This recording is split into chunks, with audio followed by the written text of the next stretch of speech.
bersama aku di dalam doa, di dalam doa. Salam sahabat doa kekuatanku. Jumpa lagi dengan kami di Doa Kekuatanku channel dalam doa dan permenungan kita hari ini, Jumat 19 November 2021, Pekan Biasa ke-33. Sapaan Tuhan hari ini dari Injil Lukas bab 19 ayat 45 sampai 48. Renungan dipersiapkan oleh Suster Maria Anuncia PRR dari komunitas PRR Pringgolayan Yogyakarta dengan tema Rumah Doa atau Sarang Penyamun. Doa dan renungannya oleh saya, Suster Maria Benita PRR. Marilah kita mengundang kehadiran Roh Kudus untuk menyertai kita hari ini.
Dalam nama Bapa dan Putra dan Roh Kudus.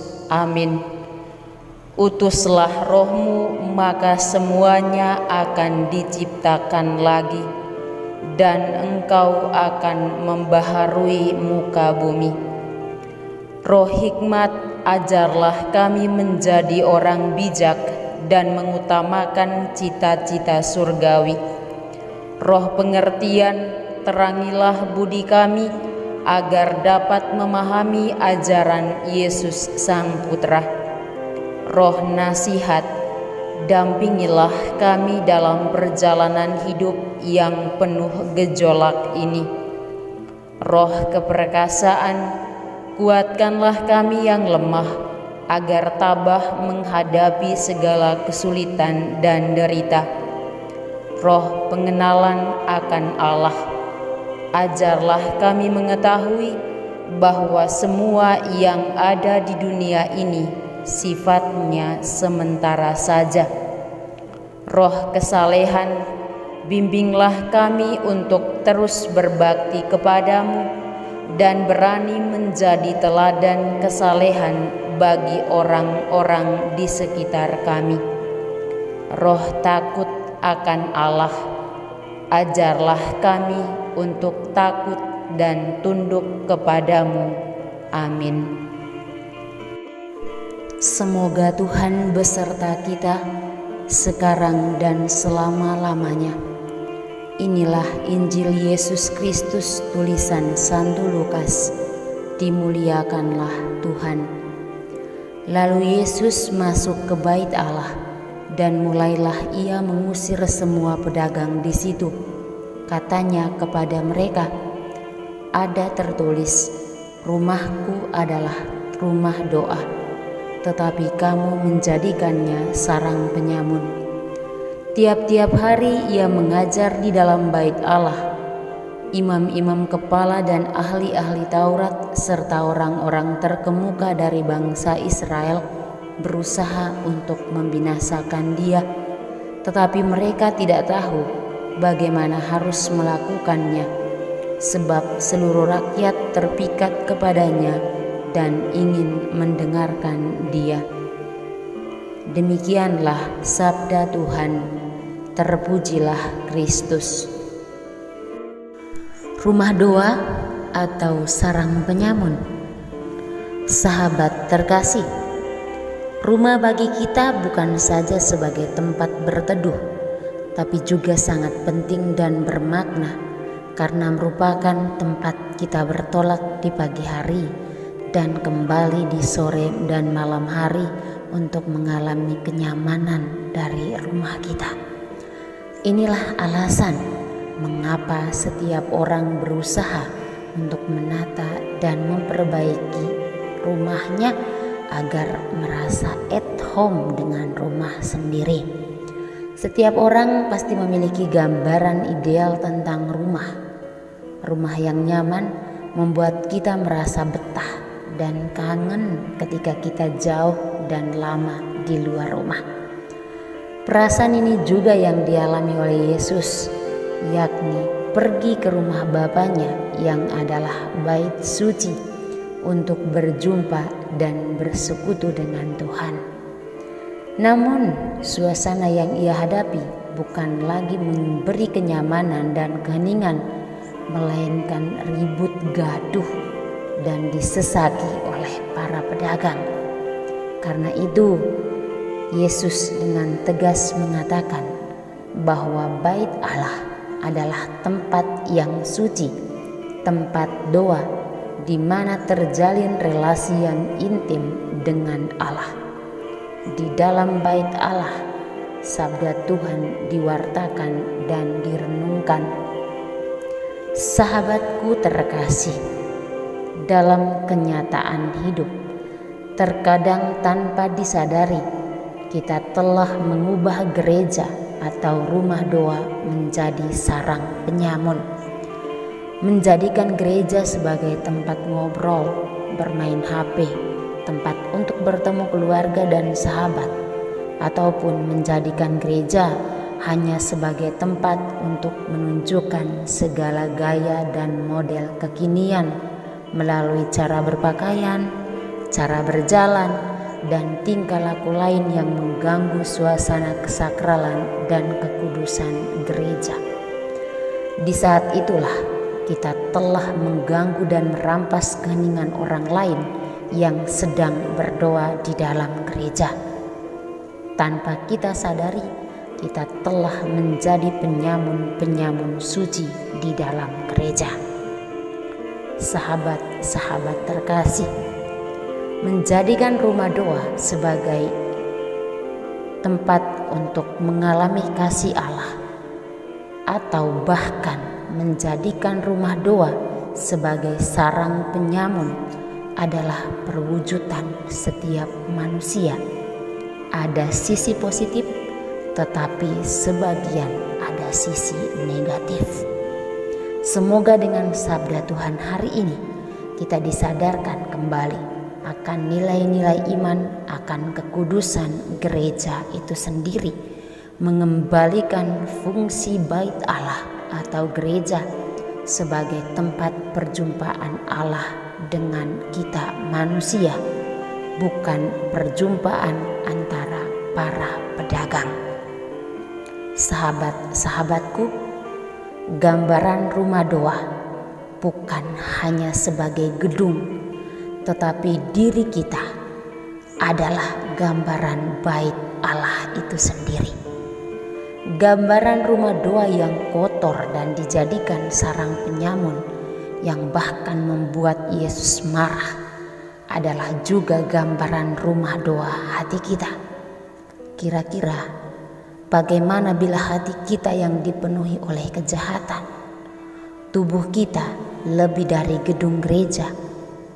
Tubuh kita adalah bait Allah itu sendiri, tempat kita berjumpa dengan Allah.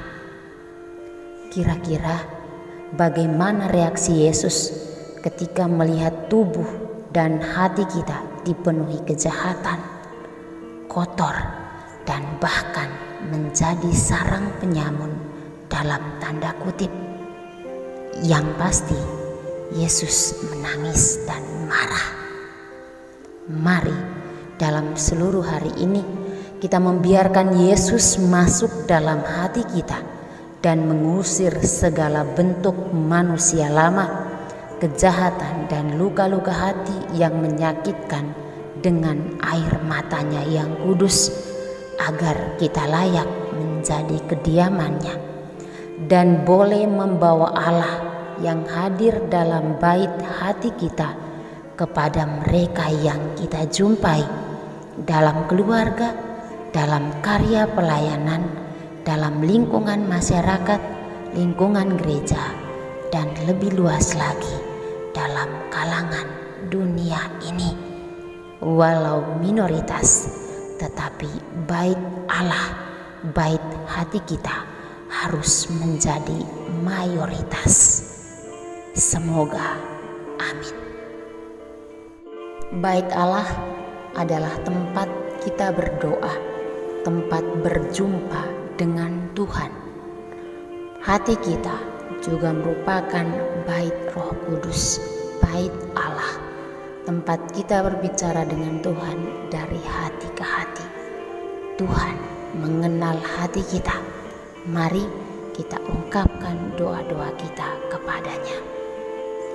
Kami bersyukur atas rahmat iman yang Engkau tanamkan dalam diri kami, atas kasih penyertaan-Mu dalam hidup kami. Lihatlah dengan tatapan kasih-Mu kami semua, seluruh dunia dan negara kami yang sedang menghadapi wabah virus corona. Lindungilah dan peliharalah kami senantiasa, seluruh umat-Mu, agar segera terbebas dari wabah ini. Marilah kita mohon, kabulkanlah doa kami ya Tuhan. Kami mohon kepadamu ya Bapa, agar Engkau sudi memberikan rahmat-Mu kepada kami serta keluarga kami.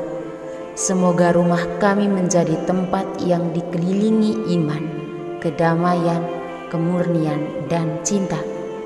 Kami mohon kepadamu agar Engkau melindungi dan memberkati kami semua di mana saja kami berada dengan segala usaha dan perjuangan kami. Marilah kita mohon, kabulkanlah doa kami ya Tuhan. Kami mohon kekuatan dan penghiburan bagi semua saudara kami yang sedang sakit. Berilah mereka kesembuhan serta pulihkanlah mereka dari sakit yang dideritanya. Kami percaya bahwa dengan kuat kuasa-Mu mereka dapat mengalami kekuatan dan kesembuhan pada waktunya. Marilah kita mohon, kabulkanlah doa kami ya Tuhan. Mari kita hening sejenak untuk menyampaikan doa-doa permohonan kita. Marilah kita mohon, kabulkanlah doa kami ya Tuhan. Marilah kita satukan seluruh doa dan harapan hati kita dengan doa yang diajarkan oleh Kristus sendiri.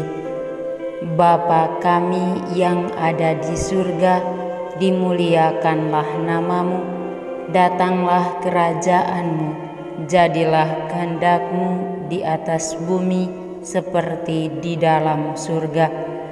Berilah kami rezeki pada hari ini, dan ampunilah kesalahan kami, seperti kami pun mengampuni yang bersalah kepada kami.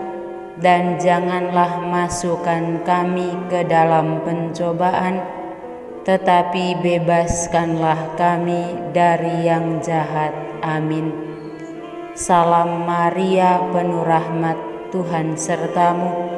Terpujilah engkau di antara wanita, dan terpujilah buah tubuhmu Yesus. Santa Maria, Bunda Allah, doakanlah kami yang berdosa ini, sekarang dan waktu kami mati. Amin.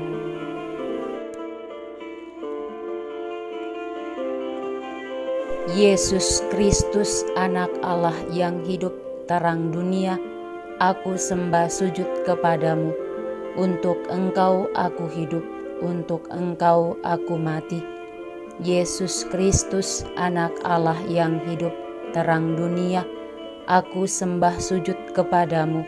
Untuk Engkau aku hidup, untuk Engkau aku mati.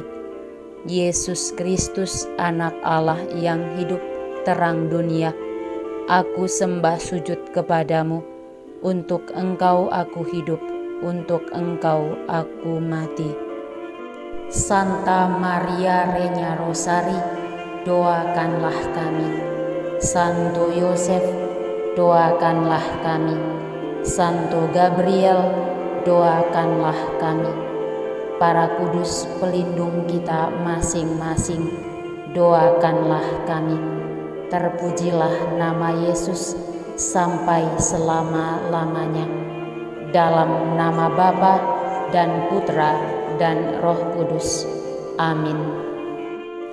Terima kasih para sahabatku. Jumpa lagi dalam doa dan renungan hari berikutnya. Tuhan memberkati.